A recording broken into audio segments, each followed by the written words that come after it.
Good morning and welcome to the new edition of Dr. Lamba's Awakening Call.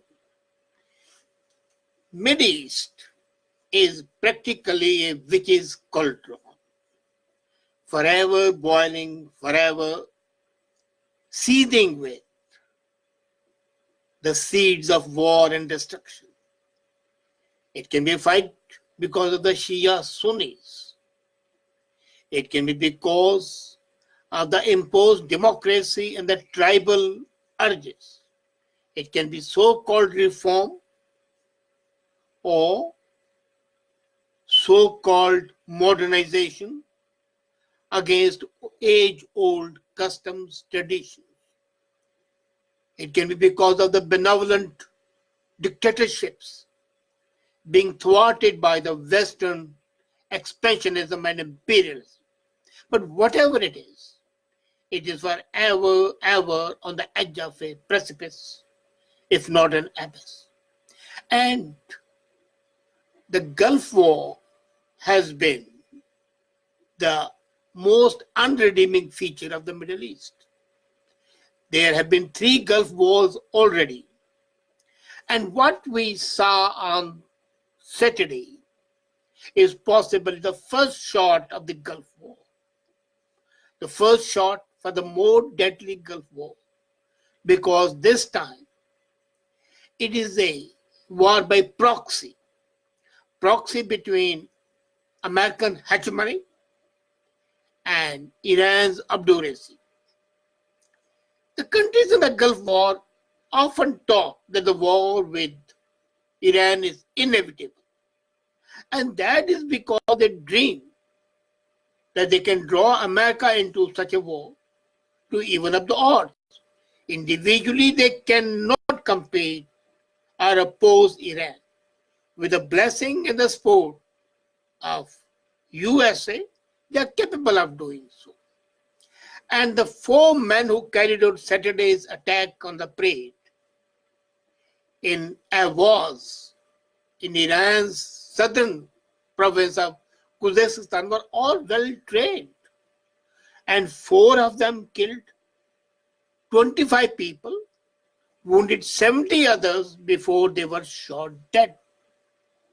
They were shot dead, but after a colossal loss to the Iranian forces.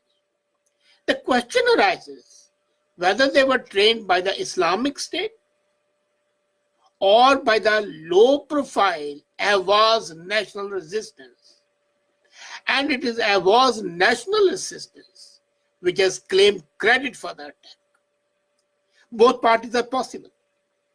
But the very fact that the attack was made on the Revolutionary Guard, which is supposed to be the most fierce fighting force, one of them, is something which is perplexing, disturbing for the Iranian people and the Iranian government.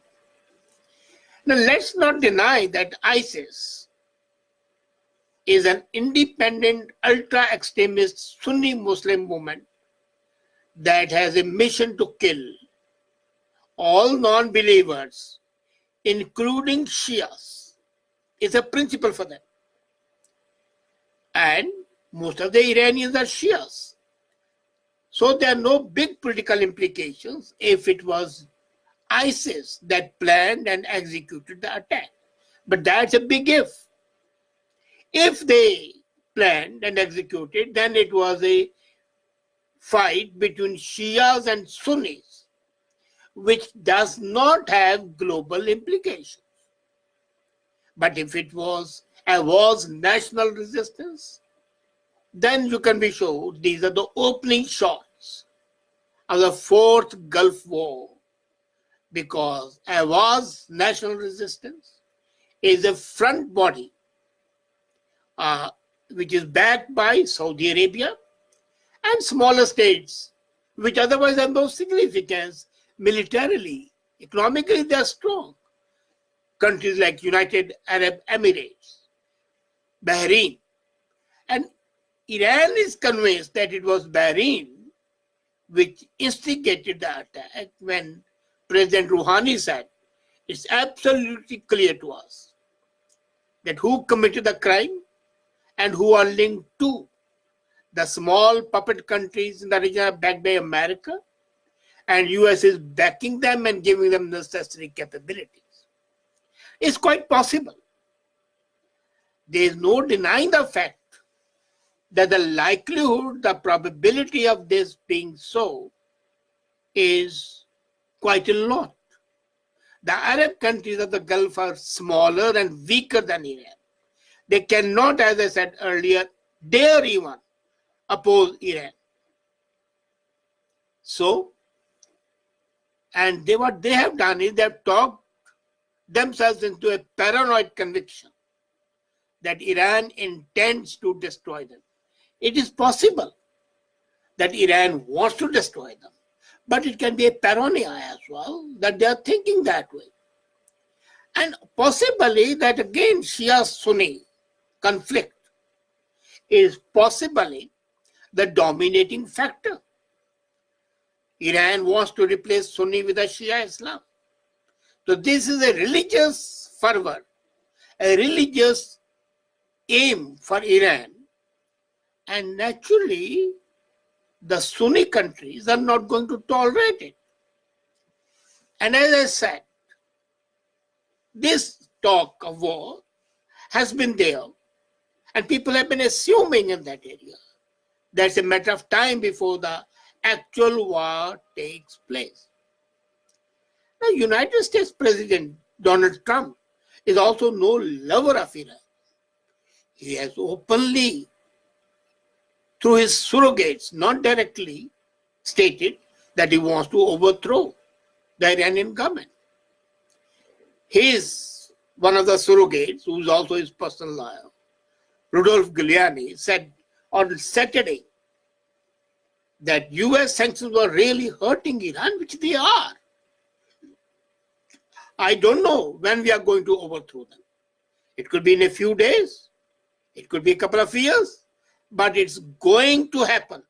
Now, when the surrogate of POTUS says very clearly that overthrow of regime is going to happen, there is something brewing.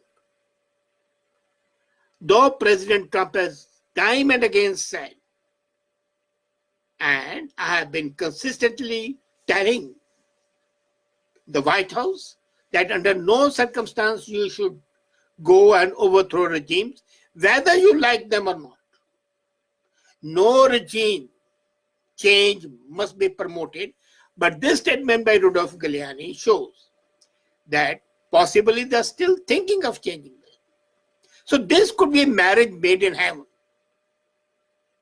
Marriage between USA, which wants to overthrow the regime, and the Sunni countries, small, economically rich, but militarily not so rich.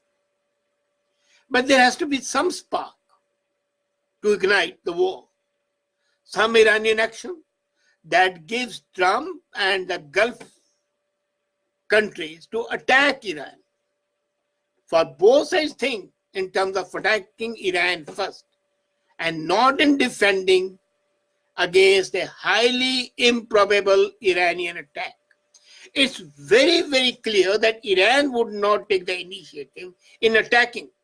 It's quite possible that they, for example, they just stop or close down the Hormuz Strait, or some military vehicle might be targeted, or some ship might be targeted.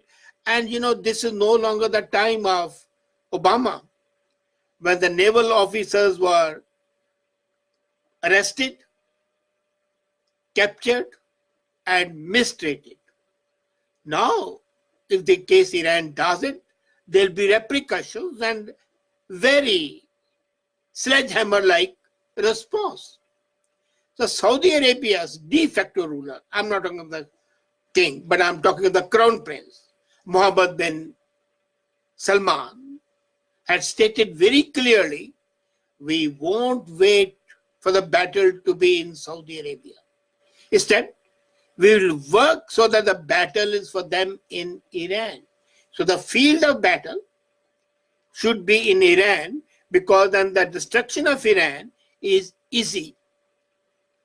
If in case the field is not in Iran, then those countries which become the field of war would suffer. So this is a game plan that they should attack, but then they need an excuse to attack. You remember Second World War was started when that supposedly Polish attack took place in Germany. It was not Poland which attacked. Hitler dressed his prisoners in Polish uniforms, took them onto the border and shot them dead. And he said, these are Polish soldiers who have been shot, who were shooting at us and we killed them. So this was an excuse hunting. Similarly, the First World War, Prince Ferdinand was assassinated, Serbia's prince, and that resulted in the First World War. So the Gulf states, Saudi Arabia, Bahrain, United Arab Republic, and even USA are looking for an excuse so that the world opinion does not go against them. So how do you do something like that? What would happen if Iran does not do something stupid? If Iran does something stupid, then of course it's supposed to be heavy. But what they do is, thinking is that Iran would do something stupid, then the American Air Force would simply come and pound the hell out of Iran. And then, there are ways of instigating an incident. You could try supporting separatist movements in the various ethnic minority areas that are around Iran. Iran is surrounded by a number of ethnic minorities. The Arabs in the southwest, the Kurds in the northwest, Turkmen in the northeast, and Baloch in the southeast. So geographically it's surrounded by dissatisfied, disgruntled ethnic minorities. And they are a ripe source for staging an incident in which Iran, once it takes an action, can be pounded. Quite possible with luck for the Gulf states and USA, Iran would react in case of anything. And the overreaction would result in a war. And it's quite possible that Iranians are rough. They might indulge into a massacre of any of the separatists. But that would be a pretext for the Arab-US attack on Iran. After Saturday's attack, a prominent United Arab scholar, Dr. Abdullah, who normally says what other people don't dare to say, is politically very incorrect, and in that way he resembles President Trump. And he tweeted that the attack wasn't really a terrorist attack at all. Imagine it. He's admitting it. And he pointed out as moving the battle to the Iranian side is a declared option. And he also said that in the near future, such attacks would increase in number and increase in intensity. So naturally, when there are more attacks, they would try to react, and the reaction would be to attack the instigators, those who are supporting those terrorist groups, or kill those groups the way Saddam had killed people, and especially Kurds. And if that is Saudi American strategy, you can be sure sooner rather than later, they will manage to provoke Iran into committing some atrocity, and in the return, the war would be there. And it would be the fourth Gulf War in less than 40 years. The first Gulf War was 1980 to 88, 8 years long, when Iran and Iraq fought, in which the Saddam Hussein from Iraq attacked Iran with the warm support of USA. More than 1 million people were killed. and majority of them were Iranians. But USA did not openly participate in that war. It was only giving intelligence and target information.